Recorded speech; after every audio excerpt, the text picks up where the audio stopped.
Pemirsa masih di IDX Langsung Closing dan sebelum kita lanjutkan perbincangan kita akan coba lihat terlebih dahulu 4 saham pilihan yang direkomendasikan dan mungkin saja bisa menjadi salah satu referensi, namun lagi-lagi keputusan investasi tetap ada di tangan pemirsa IDX Channel. 4 saham pilihan yang direkomendasikan di antaranya ada AADI direkomendasikan buy, supportnya di 7.400, resistennya hingga ke 8.600. Perbankan big cap tadi pun juga sempat kita ulas, direkomendasikan buy on weakness, supportnya di 7.950, resistennya hingga ke 9.000. Antam dari emiten emas direkomendasikan buy, supportnya di 3.000, resistennya hingga ke 3.600. Kemudian Brent tampaknya juga direkomendasikan di 8.600, resistennya cukup lebar hingga ke 10.000. Ya, ada AADI, BBCA, Antam, dan Brent. Lagi-lagi keputusan investasi tetap ada di tangan pemirsa IDX Channel. Pak Yosep, kita lanjutkan kembali Pak. 4 saham pilihan yang Anda rekomendasikan bervariasi, berasal dari beberapa sektor yang berbeda. Kita ke AADI terlebih dahulu. Pak Yosep, pertimbangan masuk ke dalam salah satu saham pilihan, kemudian buy di level berapa untuk ADI? Penutupan hari ini 7825 melemah di 0,95%.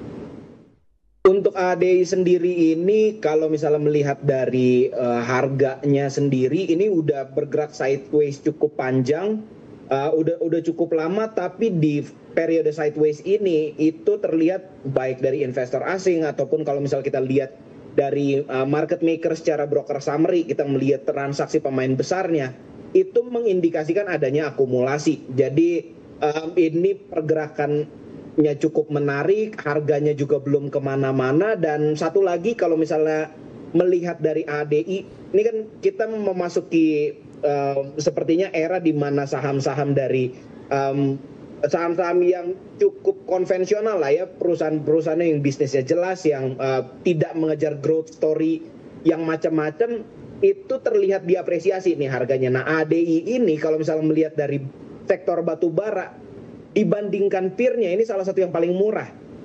Itu yang membuat saya jadi pilihan menarik nih untuk sektor batu bara dibanding Harum, ITMG, PTBA. ADI ini yang paling murah. Jadi menurut saya ini salah satu pilihan yang menarik kalau kita mau kita mau investasi untuk jangka menengah panjang. Seperti itu Mas David. Baik, buy di level berapa Pak untuk ADI?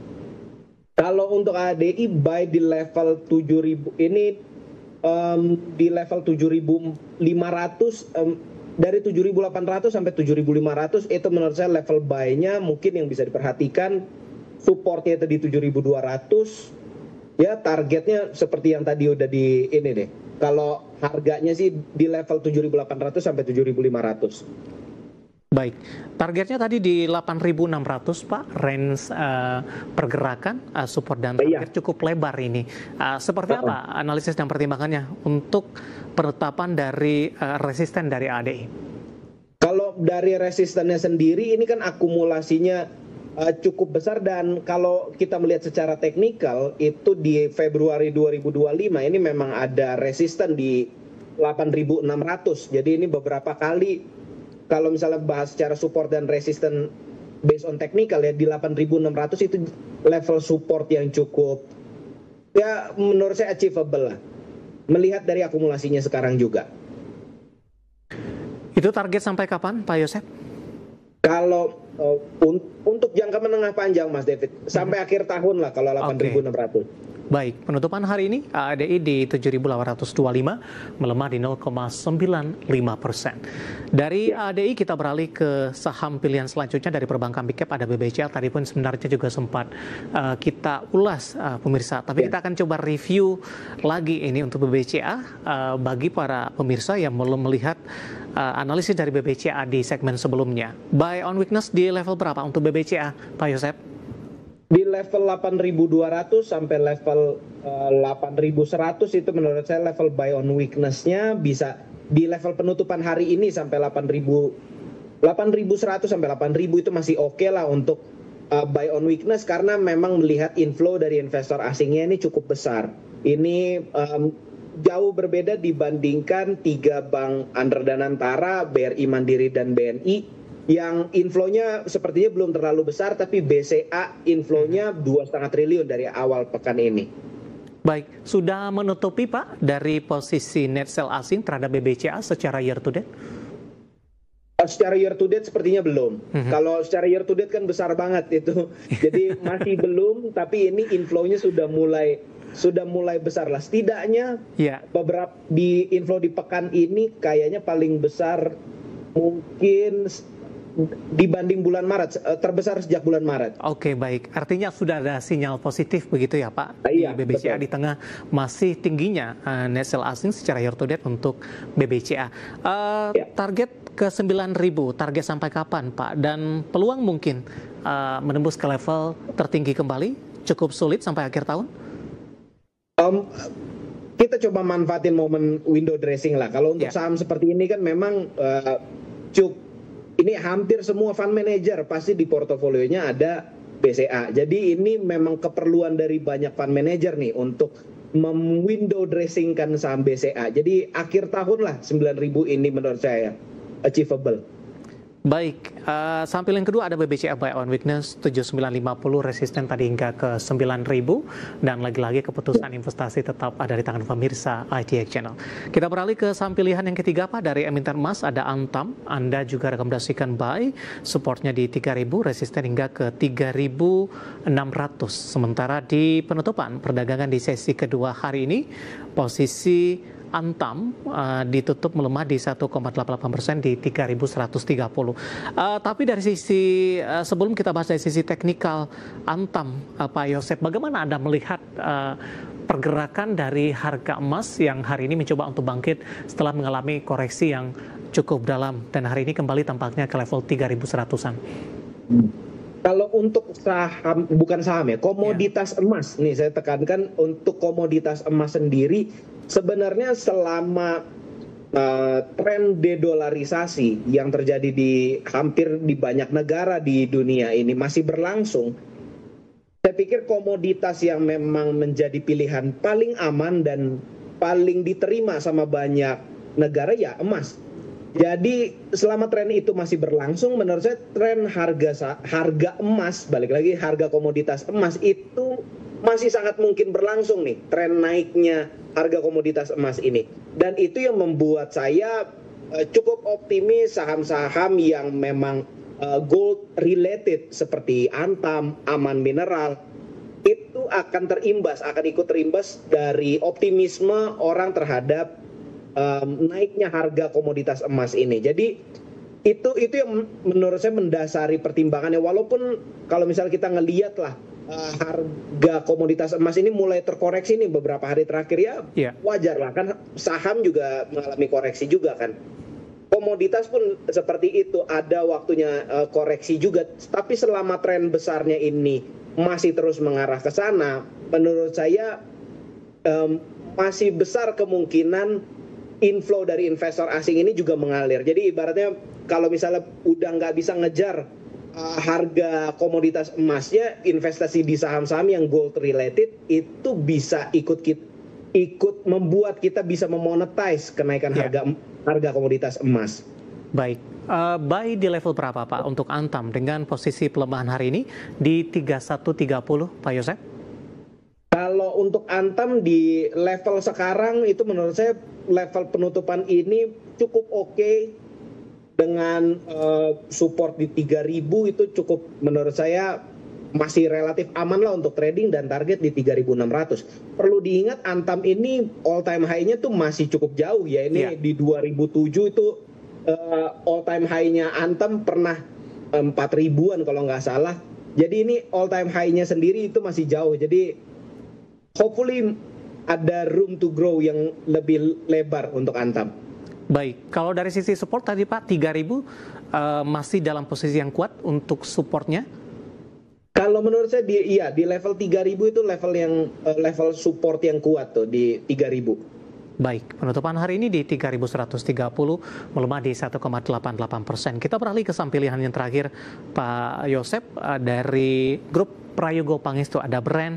Anda juga rekomendasikan buy, supportnya tadi di 8.600, resisten hingga ke 10.000. kita akan coba update penutupan perdagangan di sesi kedua hari ini, di mana Brent menguat di 9.175. Dalam sepekan terakhir, Pak, Brent lebih cenderung tertekan, belum mampu untuk kembali ke level 10 ribuan. Analisis teknikal pola pergerakan Brent dalam sepekan terakhir. Kalau untuk Brent sendiri memang nih di beberapa waktu terakhir terlihat sepertinya ada aksi jual kecil-kecilan dari, kalau misalnya kita melihat dari broker summary-nya itu memang ada distribusi untuk beberapa hari terakhir. Tapi kalau kita kumulatifkan dari tanggal 10 September pertama kali Brent itu mulai naik perlahan-lahan, itu tercatat masih akumulasi nih secara kumulatif. Dan mungkin perlu diingat juga 5 November nanti itu akan ada pengumuman MSCI juga. Tanggal 5 November tuh hari Rabu itu akan ada pengumuman MSCI. Kan ini mungkin udah banyak lah dibahas bahwa dua kandidat yang cukup kuat itu BRMS dan Brent. Dan menurut saya kalau misalnya lihat hitung-hitungannya, ini kan kita bisa bongkar juga metodologi perhitungan dari MSCI sendiri itu seperti apa. FTSE juga kita bisa lihat metodologi perhitungannya seperti apa. Menurut saya sih mungkin masuk. Kalau melihat dari free float market cap-nya itu udah masuk kok sebenarnya. Jadi itu pertimbangannya untuk saham Brent. Jadi ya kalau ngelihat targetnya 10.000, menurut saya ya hopefully kena lah. Ini kan harapan juga kan buat kita. Kayak gitu ya. Hopefully hit sampai 10.000. Baik, di level berapa Pak? Singkat saja. Di level hari ini itu cukup oke untuk kita entry. Baik, 4 saham pilihan yang direkomendasikan pemirsa ada ADI, BBCA, Antam, kemudian juga Brent. Lagi-lagi keputusan investasi tetap ada di tangan pemirsa IDX Channel. Pak Yosef, kita hold kembali Pak. Saya akan coba sampaikan update penutupan perdagangan di sesi kedua hari ini dan juga beberapa informasi grafis yang berhasil dihimpun oleh tim redaksi kami. Dan pemirsa, indeks harga saham gabungan akhirnya ditutup di zona merah dengan melemah tipis di 0,03%, namun masih bertahan di atas level 8.200-an. Tepatnya di 8.271.722. Ya, intraday terendah hari ini sama dengan posisi penutupan di 8.271.722. Di sepanjang perdagangan hari ini, harga saham gabungan sempat menembus level intraday tertinggi di sepanjang sejarah di 8.351.058. Dibuka di sesi pertama pada pagi tadi di zona hijau di 8.294.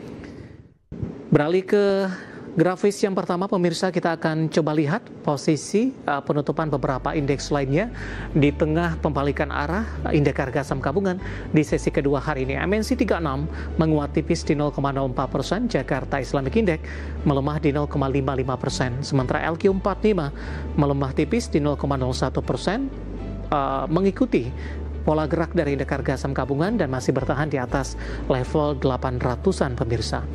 Kemudian rotasi pergerakan sektoral, properti masih memimpin penguatan di 3,09%, kesehatan juga menguat di 1,65%.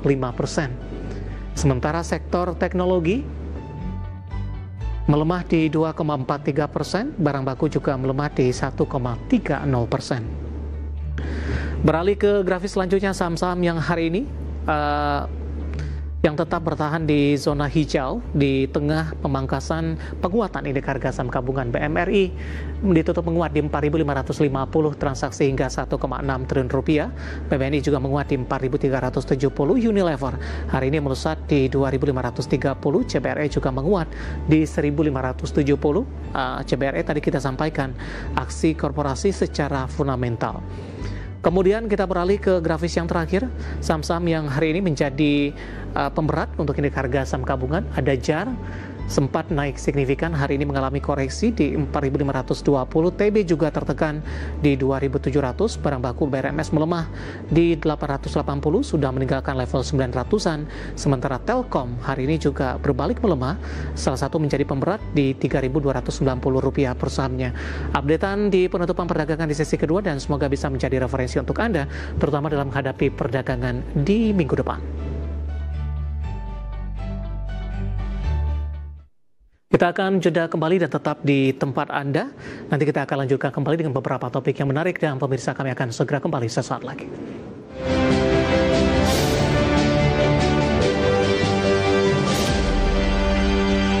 Terima kasih untuk Anda yang masih bergabung bersama dengan kami dan kita sudah sampai di segmen terakhir. Pak Yosep, kita lanjutkan kembali Pak. Tadi ada beberapa saham yang hari ini masih melaju cukup kencang dan menjadi penopang indeks harga saham gabungan sehingga tekanan yang terjadi tidak terlalu dalam. Karena tadi disampaikan di penutupan indeks harga saham gabungan akhirnya bergerak di zona merah. Tapi dari posisi penutupan, Pak Yosep, penutupan tertinggi tidak Pak meskipun ditutup di zona merah atau tidak? Kayaknya enggak. Kemarin Enggak, ya? harusnya kemarin kan level all time high kan. Ya. Kalau ini merah harusnya ini udah enggak all time high berarti. Baik. Berarti intraday-nya aja ya Pak ya? Intraday yang tertinggi. Baik, kita akan coba ulas dari Unilever Pak. Tadi pun juga sempat ada singgung sebenarnya, tapi kita belum bahas lebih detail. Melesat 11% di 25.30. Kemudian di hari sebelumnya Unilever juga sudah mengalami kenaikan yang cukup signifikan. Anda melihat lompatan yang terjadi untuk Unilever di tengah koreksi dalam yang terjadi di beberapa bulan terakhir. Sinyal positif dari asing masuk juga tidak Pak ke saham Unilever? Yes, justru ini yang menurut saya jadi pembeda nih dibanding tren-tren kenaikan Unilever yang sementara di beberapa kali lah dalam 7 tahun terakhir atau 8 tahun terakhir ini. Ini disokong dengan inflow dari investor asing juga untuk saham Unilever. Jadi ini kan mungkin orang mempoint out bahwa kinerja Unilever membaik. Yes, itu oke lah untuk kinerja dari Unilever itu membaik dan akhirnya juga perlahan-lahan men-trigger inflow dari investor asing. Sederhananya gini Mas David, ini saham ini 2019 sempat kena jegal lah karena free float yang diterapkan di IDX 30 sama LQ45 kalau nggak salah. Jadi investor-investor yang melakukan benchmarking ke saham Unilever, melakukan benchmarking ke indeks itu terpaksa mereduce posisi mereka di Unilever dan HMSP. Itu dua saham yang waktu itu kena posisi ini. Jadi ini bisa dibilang barang Unilever, saham Unilever itu di portofolio banyak fund manager itu kering, cukup kosong nih. Makanya butuh banyak lagi nih untuk diborong supaya posisinya itu kembali ke level yang sesuai dengan indeksnya. Jadi ini menurut saya akan cukup panjang untuk tren bullishnya Unilever dan inflow dari investor asing pun cukup besar. Itu yang menurut saya jadi pondasinya. Oke, rekomendasinya Pak Yosep untuk Unilever?